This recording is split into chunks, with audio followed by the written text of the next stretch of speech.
السلام عليكم ورحمة الله وبركاته. ازيكم يا جماعة، يا رب تكونوا بخير. سمعنا في الفترة الأخيرة عن العداد الكودي. ايه حكايته؟ الدولة بتطبق عليك نظام الشريحة الموحدة، بتحاسبك على أعلى شريحة ب 2 جنيه و74 قرش، بدل ما كانت بتحاسبك بنظام الشرايح اللي بيبدأ فيه سعر الشريحة الأولى ب 68 قرش. طب ازاي أعرف إذا كنت أنا عداد كودي ولا قانوني؟ طب ليه الدولة عملت كده في الفترة دي؟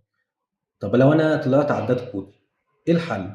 تاريخ الأعداد الكودي في مصر بيبدأ من سنة 2011، والناس بدأت تلجأ له عشان بدل ما تعمل ممارسة أو يتعمل لها محضر سير التيار، بدأت تعمل عداد كودي اللي كان وقتها بيتحاسب بنظام الشرايح. طب إزاي أعرف إذا كنت أنا عداد كودي ولا قانوني؟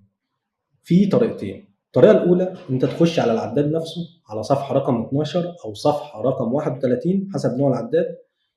هتلاقي في الصفحة دي مكتوب لو انت عداد كودي هتلاقيه ب 2 جنيه و74 قرش.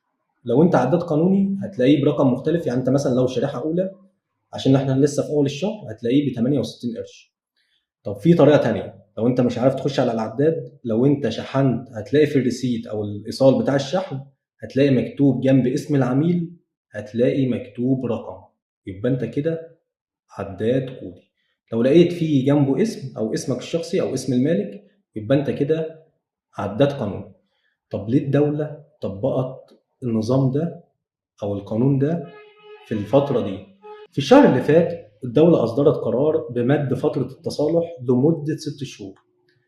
طب إزاي الدولة تضغط على الناس عشان تعمل تصالح؟ لأن معظم الناس ما كانتش عاملة تصالح، فاستخدمت وسيلة، أنا ده اعتقادي الشخصي، إن هي عشان تخلي الناس تعمل تصالح أو تجبرها إن هي تعمل تصالح عشان تقنن أوضاعها.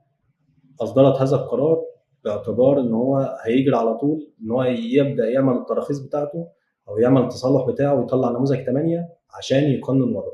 في هنا سؤال مهم جدا، هل كل الناس اللي عندها عداد كودي تبقى كده مخالفة؟ الإجابة لا طبعا. ليه؟ لأن أنت ممكن تكون قدمت على عداد كودي وأنت لسه ماشي في إجراءات التصالح، وقتها الموضوع ما كانش فارق لأن العداد الكودي كان بيتحاسب بنظام الشرايح زيه زي العداد القانوني بالظبط. طيب في الحالة دي إيه الحل؟ الحل إن أنت هتروح لشركة الكهرباء وأنت معاك نموذج 8 وموافقة من الهيئة الهندسية إن هي ما عندهاش مانع إن هي توصل لك الكهرباء، ومعاك صورة العداد وصورة العقد وصورة البطاقة وصورة المقايسة وإيصال الشحن عشان يثبت إن أنت مش عليك أي مديونية. طب لو أنت لسه الحالة التانية بقى،